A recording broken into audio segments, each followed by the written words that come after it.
Uchxonaga ham gap bor. Uyingda muhabbat bo'lsa, boylik keladi. O'shaning uchun muhabbatni ko'chaga emas, uyga beringlar. Xullas, Yunusobod 2-kvartalda 3 xona, 9-qavat, 78 kvadrat, remonti o'rta holatda uy chiqqan. Narxi zo'r narxlarda hozir ko'rib turinglar, narxini eshitib hayron bo'lib qolasiz. Mana o'zini alohida koridori bor. Xo'p, endi mana bu yoqqa kirib o'rishimizni ko'rsatayım. Mana kirib o'rish katta, keng, to'rt burchak, remontlar o'rta holatda olib remont qilsanglar, juda katta xonadon kvadrati. Mana oshxona, mana balkonlarni ham ko'rsating, aylana balkon, bundoq ko'chalar manzarasini ko'rsating, yo'l yuzida joy zo'r, 78 kvadrat, bemalol to'rxona qilib olsanglar ham bo'ladi. Xo'sh, endi mana yog'imizda zal mana.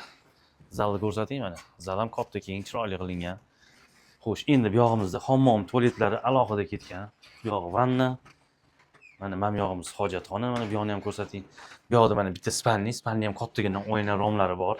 Xo'sh, mana yog'imizda yana bitta spalni, o'zini alohida balkonlari ham bor. Mana xonalari katta uy, 3 xona, 78 kvadrat, bir g'ishli dom betlar.